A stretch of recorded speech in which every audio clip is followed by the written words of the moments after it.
Hello friends. Today we're going to discuss about oppositional defiant disorder. I am Dr. Suresh Padadmat, Professor of Psychiatry, working at National Institute of Mental Health and Neurosciences, Bangalore. In this video, I'll be discussing about oppositional defiant disorder, also called as ODD, how to diagnose, prevalence, neurobiology, comorbidity, assessment and treatment of oppositional defiant disorder. Oppositional defiant symptoms are very common in children. However, as a disorder, it is characterized by pervasive, uncooperative, defiant, and hostile towards peers, parents, teachers, and authority figures. Children with ODD demonstrates three important symptom domains. First one is irritable mood. That is, most of the time they are angry. The second domain is being defiant and argumentative behavior. The third one is vindictiveness. However, the pathognomonic feature of ODD is a recurrent pattern of developmentally inappropriate, negativistic, defiant, and disobedient behaviors towards authority figures. Children with ODD have a substantially strained relationship with parents, peers, and teachers. The onset of ODD is typically before 8 years of age, although it can be diagnosed even in adolescent population. ODD is associated with substantially social and economic burden. Not only that, even they lag behind in academics. ODD is one of the most common precursors of other mental health problems which are going to develop in adolescent and in young adults.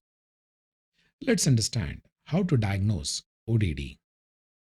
DSM 5 clearly mentions at least 4 symptoms should be there out of 8 symptoms of ODD symptoms which last most of the days in the past 6 months, which characterizes from 3 different domains of symptoms.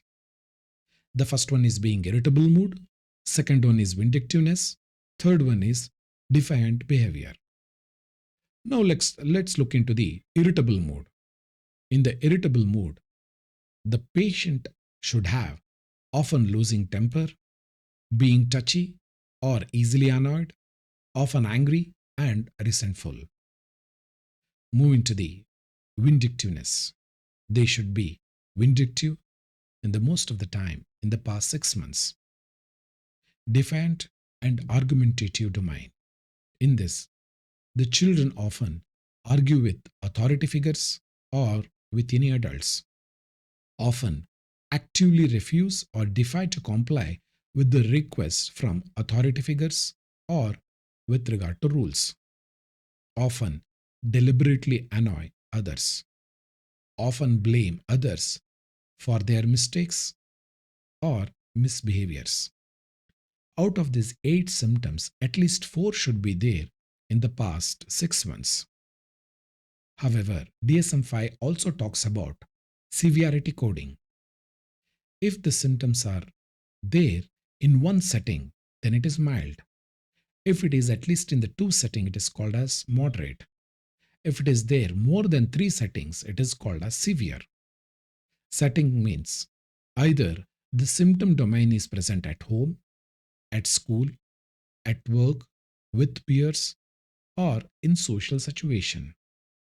Based upon the setting, the mild, moderate, and severity are classified.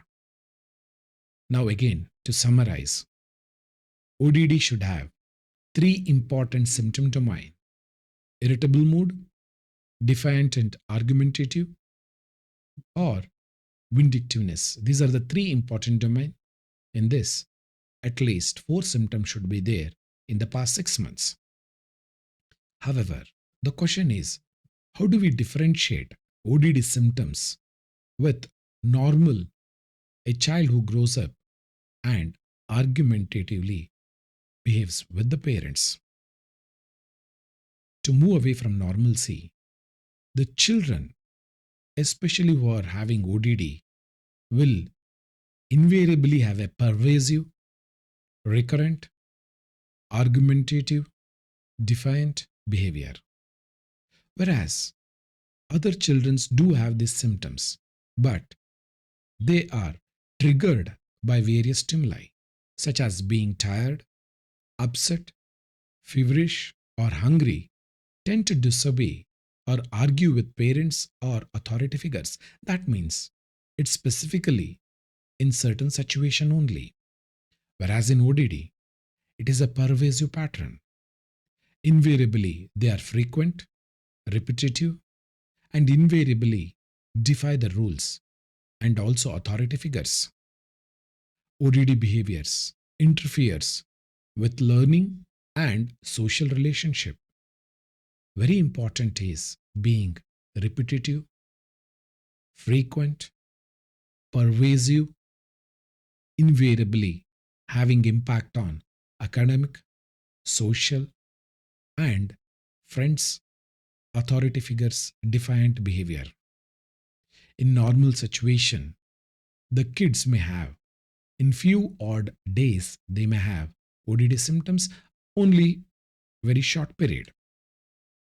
Invariably, ODD manifestation will invariably have frequent temper tantrums. Excessively, they argue with adults. They refuse to comply with adults' request, always questioning the rules, defying the rules, refusing to follow the rules is a commonest symptom which is pervasive. Invariably, they will be having annoying behavior. They will easily annoy others.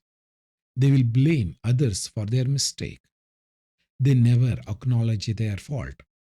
Invariably, irritable and angry attitude and vindictiveness, that is, seeking revenge, is a characteristic of ODD. If you look at this figure, it clearly talks about the symptoms which are commonly seen in ODD, and they are not only limited to one or two situations or short period. It has to be repetitive and also frequent and pervasive pattern over a period of 6 months. And it should not be secondary to any psychotic illness, substance use, or a mood disorder. It should be an independent. Then only we diagnose as oppositional defiant disorder. Now let's look into the different types of ODD. If you look at the phenomenology of ODD, there are three different distinct subtypes have been classified. One is predominantly affective symptom subtypes. Here the children will have irritable, temper tantrums, and resentful attitude. That means these subtypes revolve around irritable mood. Defiant symptom subtype. Here, the child will be invariably arguing and having vindictiveness, that is, looking for revenge. Third one is hurtful subtype, that is, non regret and callous behavior is classically seen. In the third subtype, invariably, they are slightly moving towards conduct disorder domain.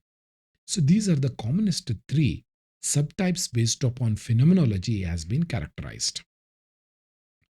An important article published by Ghosh and his colleagues from PGH Chandigarh, published in Psychiatric Research and Behavioral Management in 2017, clearly talked about the symptom domains. If you look at the spectrum of ODD, one is at the behavioral end of the spectrum and the other one is affective, that is irritable mood. And if you look at how these symptoms end up at the end of the behavioral spectrum, the child invariably develops antisocial personality disorder. On the other hand, if the child is predominantly having affective symptoms, they invariably develop depression or anxiety disorder over a period of time. Now let's look into the prevalence of oppositional defiant disorder.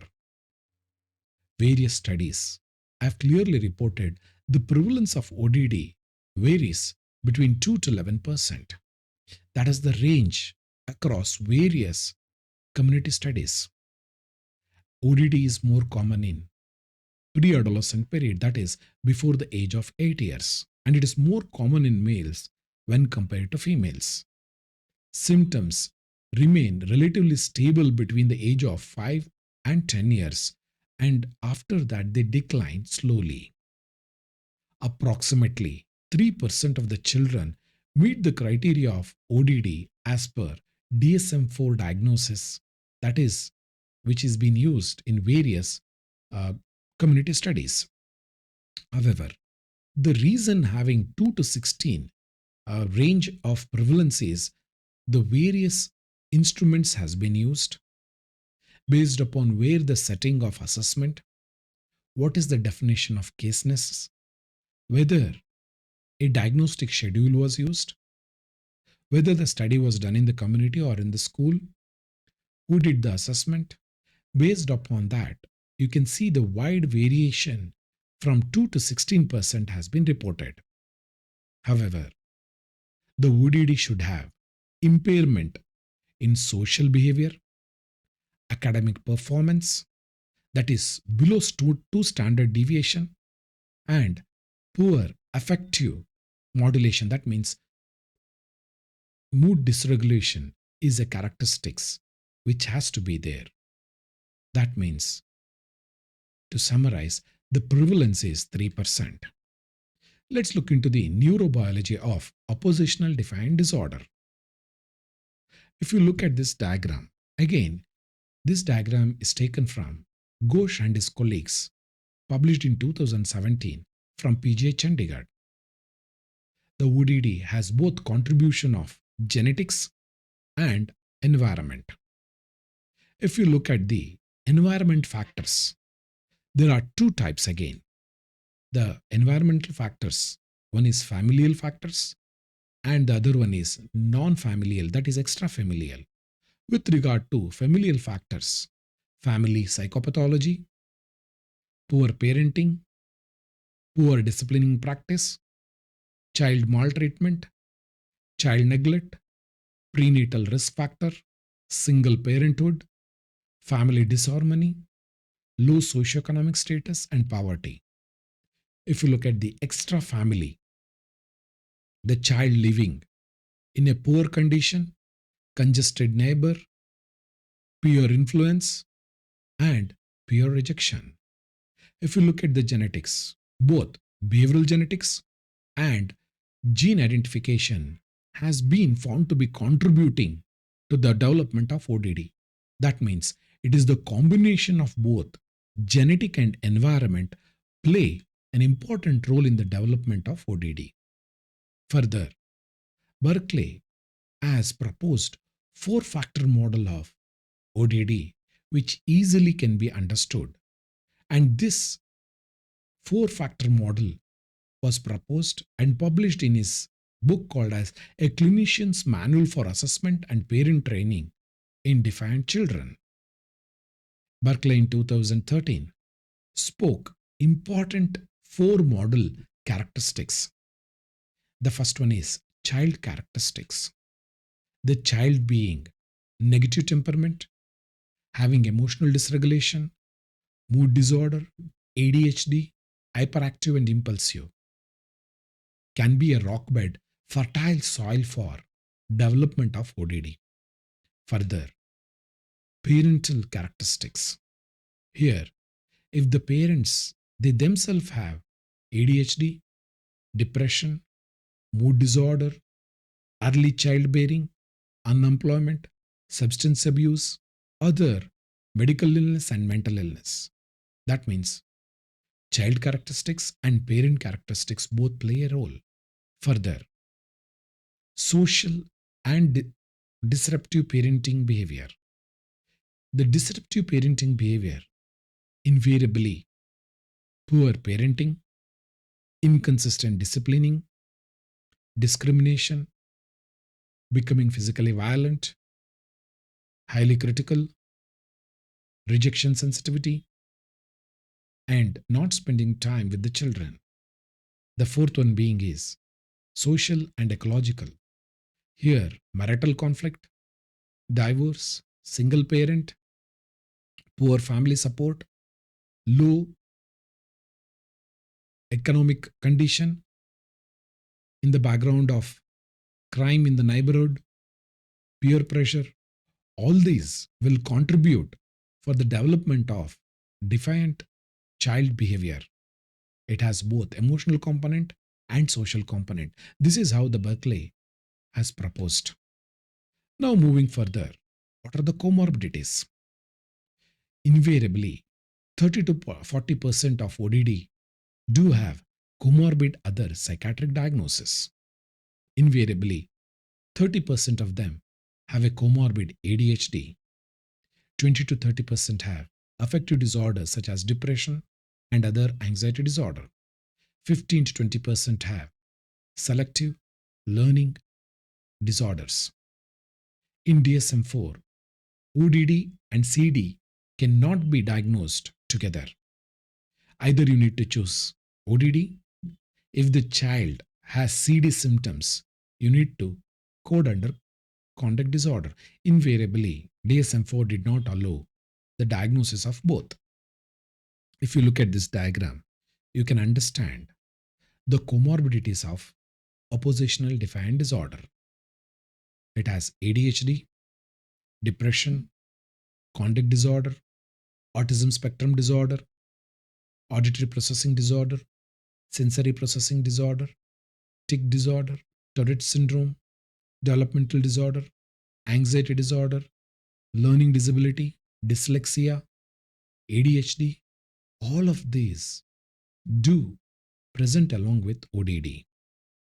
In general, if the child has early onset of ODD, invariably they have ADHD or conduct disorder as a comorbidity.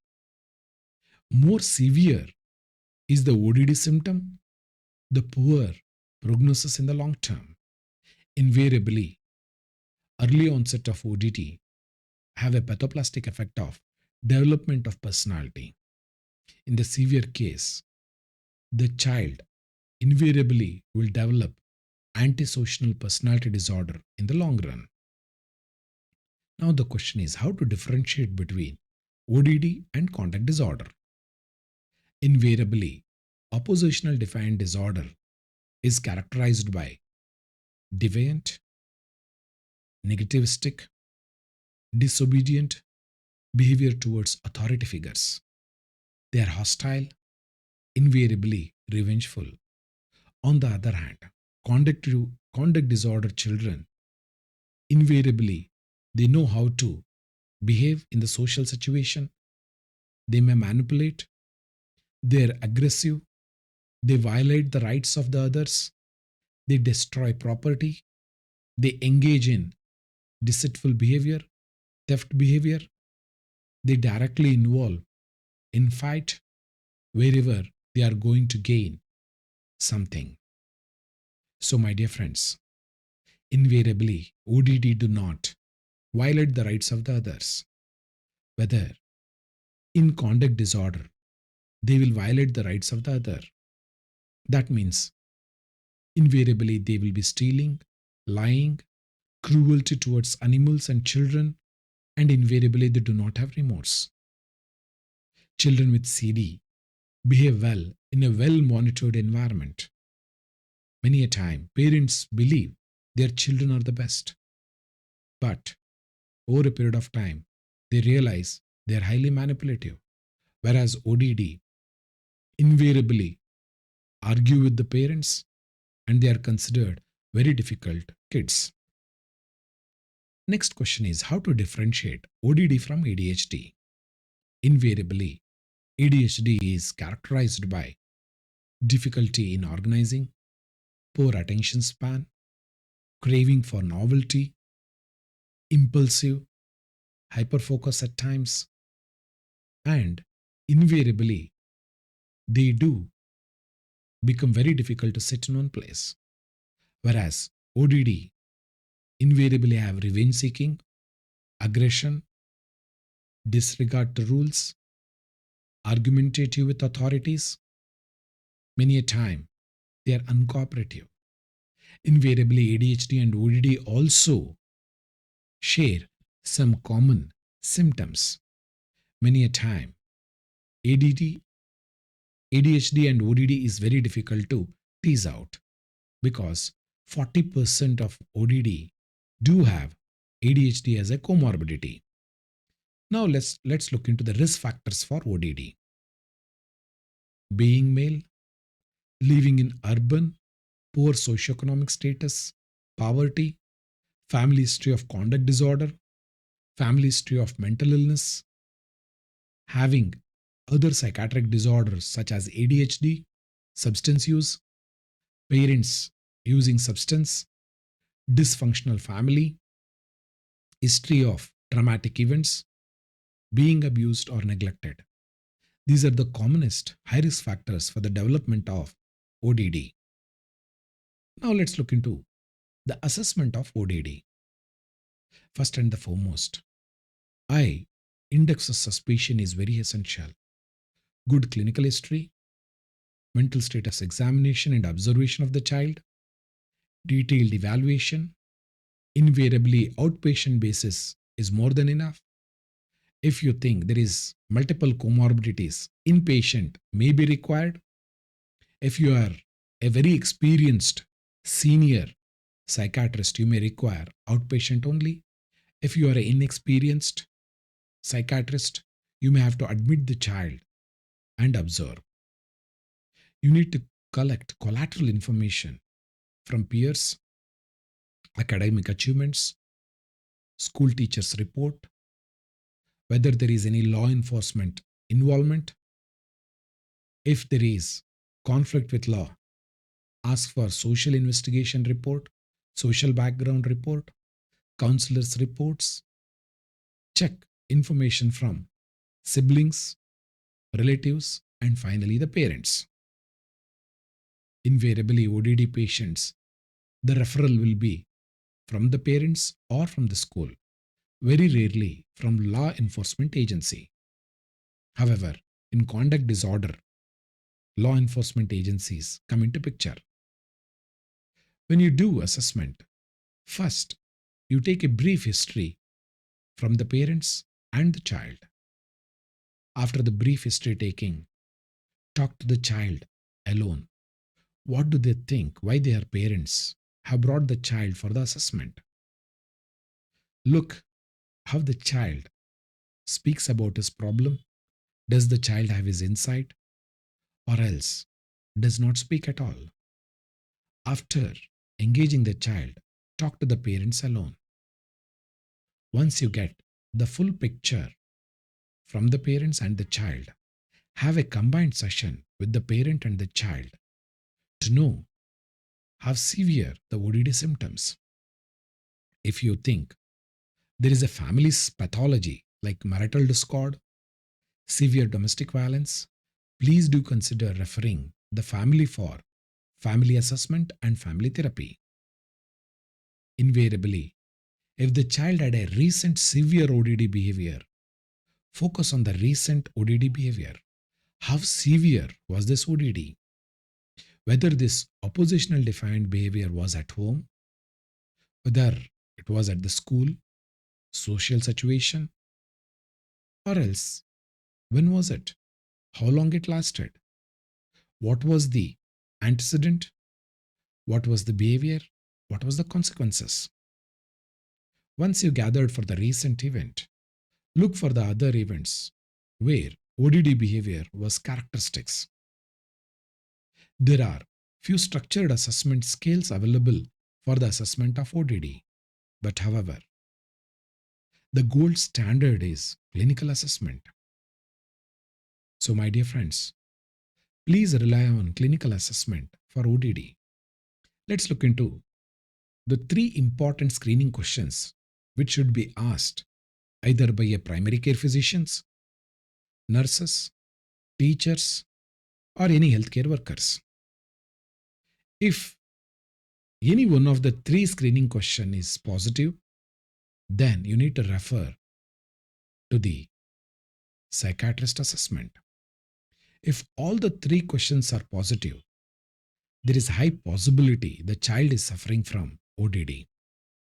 If all the three questions are positive, 91% chances the child is having ODD. Let's look into all these three screening questions. The first question: has your child in the past 3 months been spiteful or vindictive or blamed others for his own mistakes? If it is yes, that means positive for the first question. Move to the second question. How often is your child touchy or easily annoyed? And how often has your child lost his temper, argued with adults, or defied or refused adults' request? If it is 2 or more times a week, then it is positive for the second question. The third question: how often has your child been angry and resentful or deliberately annoying to others? 4 or more times a week means it is positive. So, my dear friends, in this three question, if it is yes for first question, 2 or more times for the second question, 4 or more times for the third question indicates the child has ODD at least 90% of the chances. Now let's look into the clinical assessment scenarios. Whenever the parents bring the child with history of ODD, you need to assess for ODD symptoms in various domains.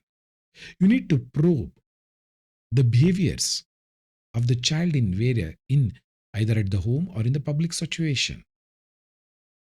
Check and look for the overall parent-child interaction in the OPD, and when the child and the parents are interacting with you.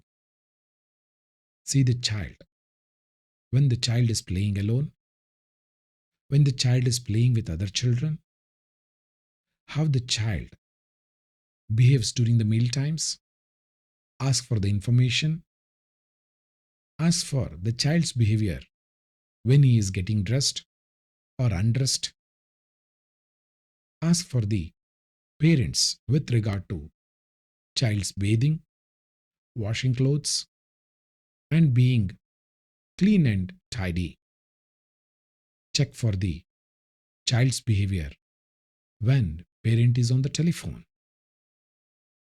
Ask the parents how the child behaves when the parents are watching the television.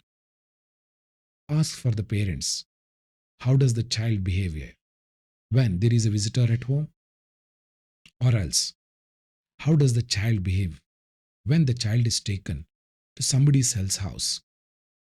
How does the child behave in public places such as stores, restaurant, church, temple, or else in a sports club? How does the child behave when father is at home? How does the child behave when he is asked to do certain coursework at home? How does the child behave when he is asked to do school homework? What about the behavior with regard to bedtime?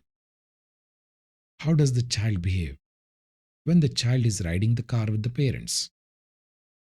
If the child is left with the babysitter, how does it behave? Any other problematic situation? Further, you can also ask, how does the child behave when screen time limitation is done by the parents? In all these domains, you need to probe and you need to ask follow up questions if the parents say yes to any of these situations. Such as, if the parents say it is very difficult to get my child rest or undressed, in such a situation, you need to ask what are these problematic area, and then next you need to proceed to the question. In this problematic area, what does the child do in this situation that bothers you? How does the child behave when you request to wear dress or change the dress. If the child does not comply with your request, what is your response? And what does the child do to your response? Does the problem is pervasive or is it episodic? What is the usual outcome of such situation? How often these problems noted at home?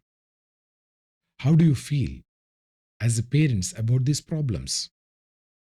On a scale of 1 to 9, what do you think is the severity of this problem? This need to be done or assessed by the parents. Further, you may also have to use structured assessment for research purposes only. Invariably, various schedules are available, such as DISC 4, Diagnostic Interview Schedule for Children by Age, or else Diagnostic Interview for Children and Adolescent, the Schedule for Affective Disorders and Schizophrenia for School-Age Children, KSADS, Children and Adolescent Psychiatric Assessment. However, there are some specific instruments, such as National Initiative for Children's Healthcare Quality, Vanderbilt Assessment Scale, Swanson, Nolan, and Felma Teacher and Parent Rating Scale, and finally, Pediatric Symptom Checklist. However, my dear friends, the gold standard is clinical assessment. Now let's move into the treatment of oppositional defiant disorder. Invariably, the first line of treatment is psychosocial intervention. However, in certain situations, the children may require medication. However, the medication role in the treatment of ODD is very limited. Medication is required for the treatment of comorbidity. Hence, you need to look for comorbidity during the assessment of ODD. As I mentioned, 40 to 60% of the children with ODD do have comorbid psychiatric diagnosis. Hence, look for ADHD, mood disorder, bipolar disorder, depression, anxiety disorder, separation anxiety disorder, impulsivity, substance use, school phobia, other anxiety disorder. Also look for selective learning disorder and disability. If you find this comorbidity, you need to treat the comorbidity first. If the child has SLD, please start looking for remedial measures. If the child has ADHD, you may have to start medications such as methylphenidate or maybe atomoxetine you may have to choose. If the child has bipolar disorder, you may have to consider mood stabilizers. If the child has depression, you need to start SSRIs. That means medications play a role when ODD has comorbid other psychiatric diagnosis. If the child has ODD and invariably other conduct symptoms are there, you may have to choose psychosocial treatment. One of the important study published by Kaur and his colleagues in 2022 and published in Annals of Clinical Psychiatry. The title of the study was ODD, Evidence-Based Review of Behavioral Treatment Programs. This study invariably looked into what are the evidence for treatment. The selective literature review done by the Kaur and his colleagues clearly reported the role of behavioral treatment program for managing ODD as a first line of treatment. This review also supported the behavioral management such as parent management training and parent-child interaction therapy as the first line of treatment. Further, this study also supported collaborative problem solving, incredible years programs, triple P, that is positive parenting program, start now and plan program, and coping power program. This study clearly indicated Psychosocial treatment play a crucial role in the treatment of ODD. Further, you need to start doing educating with regard to ODD to the parents. Hence, you need to discuss what is the impact of ODD in the long run. You need to tell them the potential complications, especially with regard to social behavior, peers, substance use, long term academic impact, and also the development of conduct disorder, substance use, antisocial personality disorder to be highlighted so that early intervention can be started. Further, various other psychosocial interventions may be tried with regard to ODD. Very important is early identification, early starting of psychosocial treatment when the child is very young, then it is easy to manage. Invariably, it is very difficult to do psychosocial treatment in adolescent children. Invariably, the cooperation of adolescent children becomes very difficult in psychosocial management. Hence, early intervention is the key aspect. Further, educating parents involving media based intervention. You can distribute videos with regard to parenting, how to discipline the children, what are the learning principles, how to do parenting, and also working together, both parents and children. Such videos have been found to be useful, especially in educated parents. Further, if there is marital conflict, family discord, family therapy is very essential with regard to communication, parenting style, and reinforcement behavior with regard to wanted behavior is a very essential component. However, with regard to psychosocial management, tailored approach is very essential. The most effective treatment plans are tailored based upon the needs and the behavioral symptoms of each child. Treatment decisions are typically based on number of different things such as what is the child's age, severity of the behavior, availability of both the parents for therapy, whether the child has coexisting other mental disorder, whether the parents also have any psychiatric condition, whether there is a marital discord, and also economic condition of the parents. All these dictate with the various psychosocial treatment.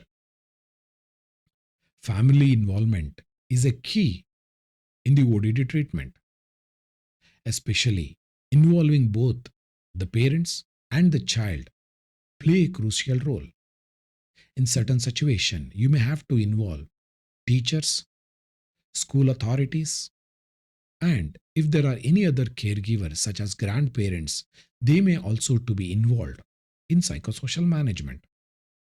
Invariably, doing psychotherapy and also psychosocial intervention in adolescent is a big challenge. If the child or the adolescent is ready to cooperate, then the therapy becomes very easy. If there is a severe family violence, domestic violence, in such situation, we may have to consider to remove the child from such family environment.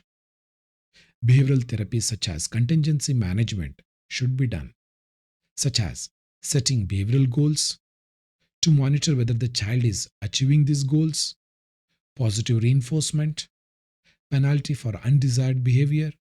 Such behavioral therapy management should be taught to the parents, and those need to be implemented at the home settings. Hence, behavioral therapy play a crucial role in ODD. Cognitive therapy should be attempted in adolescent children. Invariably, ODD children will have various cognitive deficits, cognitive distortions, and automatic negative thoughts. Hence, to improve their cognition, further to improve their problem solving skills in the social context, cognitive therapy play a very important role. Some of the kids may have cognitive deficits, impulsivity, difficulty in controlling their anger, difficulty in problem solving and decision making. Hence, in such a scenario, cognitive therapy and mentoring the child becomes very essential.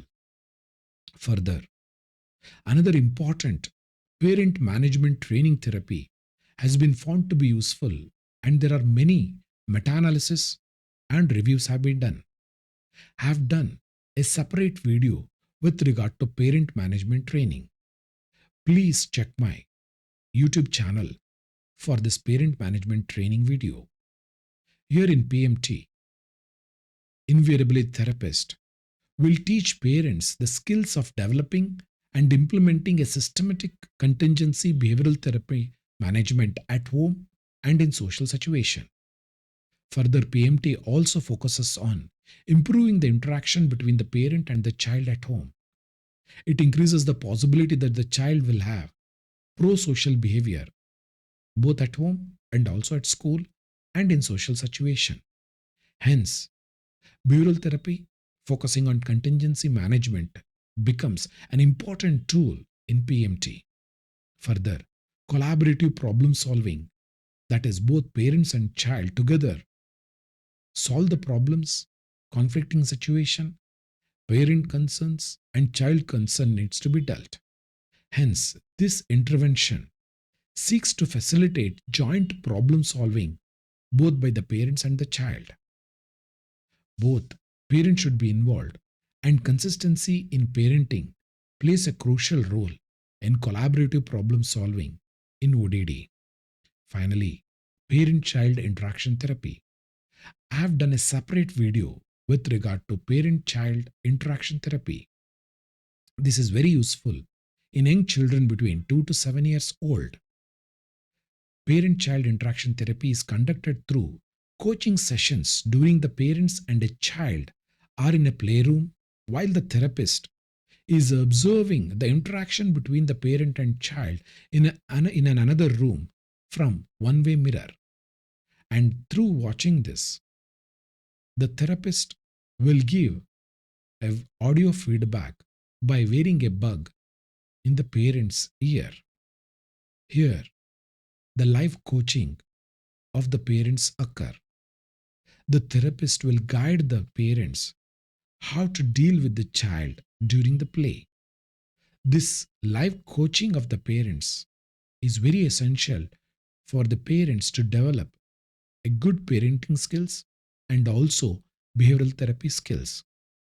In this parent child interaction therapy, parent skill enhancement occurs. That means parents are empowered. In this, you can clearly see the therapist is standing in another room watching the parent child interaction through one-way mirror. Here, the parents will be receiving audio instruction through a Bluetooth device or else a bug which is placed in the ears of the parents. During the play therapy, the parents will be instructed by the therapist how to behave, how to give attention, how to ignore certain behaviors, how to reinforce, and also improve the communication between the parent and child. In parent child interaction therapy, there are two phases. Phase 1 is child driven therapy, is the phase 1. In this, the focus is on establishing the warmth relationship between the parent and the child. Here, the learning behavioral principles will be used to teach the parents how to deal with the child, how to give attention, and how to ignore the child's unwanted ODD behavior. During this phase 1, invariably, the child will be given an important attention made to feel the child being calm and secure in the relationship with the parents. Phase 2 is parent driven therapy session. Here, the parents will learn to manage the challenging behavior of the child. Invariably, the parents will be taught or instructed by the therapist to be confident, calm, and consistent approach with regard to disciplining the child. In this phase, the parents will learn to give calm, confident, coolly giving instruction to the child. These directions will help the child to understand what is expected, what are the rules, how to follow those rules, and also demonstrate appropriate behavior in the public. There are studies which clearly indicated ODD. In ODD, various behavioral therapy plays a crucial role. Ghosh and his colleagues in 2017 published an article in Psychology Research and Behavior Management. In this, they spoke about treatment options for ODD. The first line being psychosocial management, in that, parent management training involving school teachers for behavioral intervention at school, peer group support, peer mediated intervention, social awareness and supervision, cognitive behavioral therapy. In such a scenario, in CBT, problem solving skills, anger management, assertive training, all those things need to be inculcated. Functional family therapy may be required. Although all this therapy looks very good on paper, invariably, either the PMT or parent child interaction therapy plays a crucial role. With regard to pharmacotherapy, plays a crucial role in comorbidity, such as ADHD. You may have to consider giving methylphenidate, atomoxetine, or clonidine. If the child has severe aggression, please do consider risperidone or aripiprazole medication to bring down the aggression. If the child has mood symptoms such as depression or other mood symptoms are there, please do consider mood stabilizer. Invariably, antipsychotic can be considered if there is severe aggression. Some of the programs which have been found to be useful in various parts of the world. One of the program, Incredible Years, can be used up to 8 years. Triple P program, that is positive parenting program, can be used up to 13 years of the child. Parent-child interaction therapy, that is PCIT, up to 8 years has been found to be useful. Center for Collaborating Problem Solving has been found to be useful up to 18 years, especially in adolescent. Adolescent Transition Program, 11 to 13 years, has been found to be useful.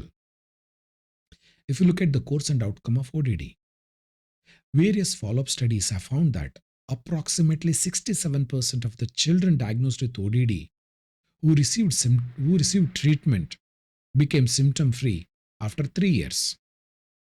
However, if the children do not receive any treatment, approximately 30% of the children will develop conduct disorder in the long run. A residential treatment can be considered if the children have severe violent behavior, difficult to control at home, if one of the parents has mental illness, and invariably they are difficult to find time to do either PMT, that is parent management training, or parent-child interaction therapy. In such a scenario, you may have to consider residential treatment, hospital treatment, or a hostel. For those who do not receive any treatment, 30% of the ODD will develop conduct disorder. For those who have developed conduct disorder, 40% of them will develop antisocial personality disorder in the adulthood. So that means if you have 100 ODD children and if you do intervention, 33 of them will develop conduct disorder. In that 33, 40% of them will develop antisocial personality disorder. To conclude, my dear friends, ODD is invariably under-recognized and frequently goes undiagnosed and untreated.